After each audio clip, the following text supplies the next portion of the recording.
Comment ça va YouTube? La vidéo d'aujourd'hui est sponsorisée par Rhino Shield qui, à l'occasion des fêtes de Noël, viennent de sortir leur nouvelle collection de coques dont je vous parlerai à la fin. Mais avant ça, passons à la vidéo. Je suis né le 6 février 1996, ce qui fait que j'ai actuellement 24 ans et c'est un miracle que j'ai tenu jusqu'ici. En effet, aujourd'hui je vais vous raconter les 3 fois où j'ai failli mourir, classé par pourcentage de chances que j'avais de crever. C'est parti. 1. Le baptême de plongée, 15%. 2012, année de ma seconde, voyage scolaire en Normandie. Parmi les activités qu'on nous proposait, un jour il y avait un baptême de plongée. Et je me suis dit pourquoi pas. Après tout, la plongée c'est merveilleux. Profiter de la mer, admirer les paysages aquatiques, découvrir des... Je me suis inscrit pour une meuf. Voilà. Elle s'était inscrite aussi, je me suis dit je vais la voir en maillot. Puceau Henri. Et donc, nous voici dans l'eau, hein, avec le moniteur qui nous sort ses consignes de sécurité. Ouais, si vous en avez dans le masque, ne buvez pas. Bref, on s'en fout. Et vient la consigne la plus importante. Celle des paliers de décompression. En gros, sans rentrer dans les détails, plus tu descends en profondeur, plus tu es soumis à une forte pression. Et l'air que tu respires doit alors aussi être sous pression. C'est primordial. Si tu fais le fou à remonter trop vite d'un coup, bah l'azote que tu as respiré va reprendre sa taille normale directe et peut boucher tes vaisseaux sanguins, provoquer des démangeaisons, vertiges, voire pire, une explosion des poumons.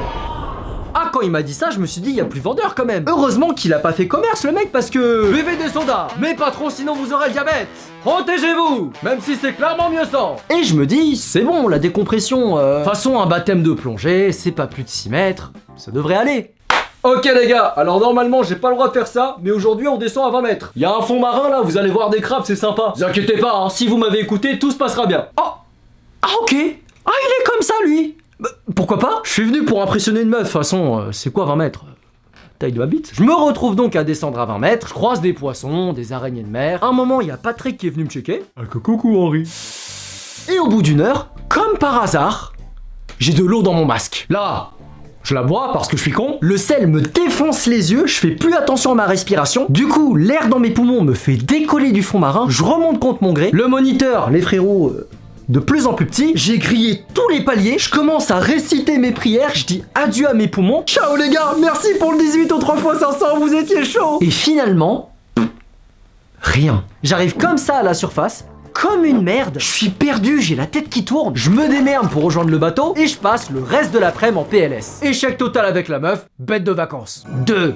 La falaise en Grèce, 40%. Pour ceux qui me suivent sur Instagram, vous savez que l'été dernier, je suis parti à Santorin. Et quand t'es touriste là-bas, si tu comptes sur les taxis pour te déplacer, prépare-toi à raquer. Ah bah 10 minutes, 30 balles pour monter une pente sur Oya, mieux vaut louer une voiture. C'est ce qu'on a fait, ma copine conduisait, je faisais le GPS, et on a ainsi pu faire en quelques jours tous les recoins de l'île. Il nous restait qu'un seul point à visiter, un lieu difficile d'accès où peu y ont mis les pieds, le Laftel de Santorin, nommé les ruines de l'ancienne Fira. En gros, c'était l'ancienne capitale de l'île avant qu'une éruption volcanique déglingue tout, et tous les guides nous le recommandaient. Du coup, j'active mon GPS et... Attends, quoi? C'est la Grèce ou la route arc-en-ciel? Ni une ni deux, j'ai pas le temps de la prévenir, ma meuf s'engouffre dans ce bourbier. Je lui dis mais qu'est-ce que tu fais? Si on se prend une carapace bleue ici, c'est fini. En plus, il y avait un vent de malade, et la route que tu vois là, elle était pas qu'en zigzag, elle montait aussi. Les ruines se trouvaient au sommet, à 500 mètres d'altitude, sans barrière sur le chemin. Au calme. Depuis le siège passager, je voyais le vide. Et le pire, c'est qu'on pouvait pas faire demi-tour parce que la route était trop étroite. Donc on entame, hein, et à mi-chemin, on est obligé de s'arrêter. Le vent gronde, la voiture tangue, des cailloux nous tombent dessus. Et là, je vous jure les gars, à 10 mètres, je vois un arbre passer. Boum boum. Boum boum. Boum boum boum boum boum. Oh putain! C'était pas un arbre hyper grand, genre dans la caisse tu risques rien, mais si tu te le manges pleine face en tant qu'humain, Ah ma meuf elle a tapé sa meilleure marche arrière. Les ruines, plus rien à foutre, on a tracé à l'hôtel, et le soir... On a vraiment failli mourir pour ça chérie. Et enfin, histoire 3, des abonnés ont voulu me tuer. 85%! Les amis...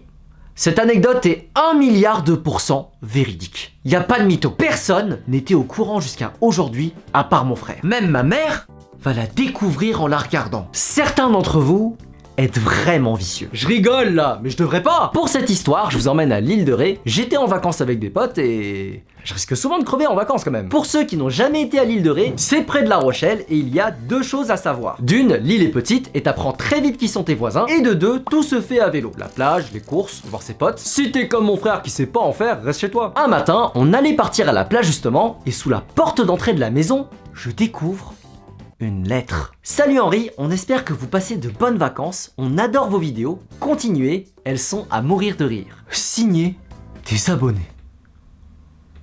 Oh là, j'appelle ma meuf, je fais désolé chérie, je viens de me faire sucer. Et je m'en vais tout sourire, après me surf, glace caramel beurre salé, le soleil se couche et on rentre à l'appart pour prendre une douche avant de sortir dîner. 1 heure plus tard, prêt à repartir, je remets mon vélo sur la route et là, la roue avant se barre.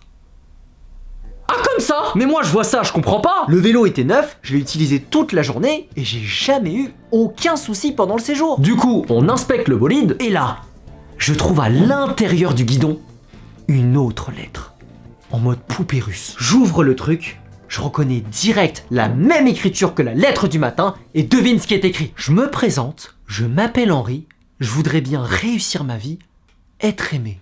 Parole de la fameuse chanson de Daniel Balavoine, qui est décédé dans un tragique accident non pas de vélo, mais d'hélico. Alors vous me dites si je suis fou, mais moi je vois qu'une seule explication. Ces sales gosses là, ils ont surveillé notre maison toute la journée pour attendre le moment où on allait rentrer. Ils ont identifié au loin lequel des 6 vélos était le mien et ils ont profité d'un tout petit laps de temps d'1 heure pendant qu'on prenait nos douches pour saboter mon vélo et glisser cette lettre dans le guidon. Si la roue s'était décrochée plus loin, je serais mort. Puis la police, en venant récupérer mon cadavre, serait tombée sur cette lettre et aurait compris que c'était pas qu'un simple accident. En mode Daniel Balavoine, c'est la signature poétique de l'assassin. Ah, j'ai retourné toute l'île de Ré. J'ai sonné à la porte de chacun de mes voisins, j'étais vénère. Le pire, c'est que j'ai leur nom à ces petits cons. Et c'est 2 prénoms de merde, hein. Je me dis des prénoms pareils avec une écriture de teubé comme ça, doit y en avoir que 2 sur l'île. Mais non. Impossible de les retrouver. Ça me rend fou parce qu'on est tellement loin du crime parfait. Tu sais, je vois grave les 2 gamins qui élaborent un plan de merde et qui se disent oh putain, on est trop des génies. Alors que devait y avoir leur ADN partout sur le vélo. En plus, ça sert à quoi de me tuer à part rendre les gens tristes? Je suis pas un homme de pouvoir, je connais aucun secret d'état. T'aurais juste permis à Kevin d'avoir 100% de l'héritage, c'est tout.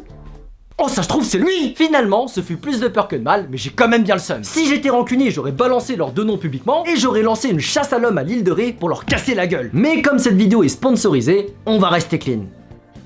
En parlant de sponsor, Rhinoshield viennent de lancer leur nouvelle collection de coques Hunter x Hunter, League of Legends et NBA. Comme vous pouvez le voir, vous avez l'embarras du choix. Perso, j'ai mis celle-là parce que je la trouve trop classe. Et si vous utilisez mon code en rire jaune, vous bénéficierez d'une réduction de 10% sur vos achats. Pour ceux que ça intéresse, je vous laisse un lien dans la description. Et moi, je vous dis à très bientôt pour de prochaines vidéos. Peace!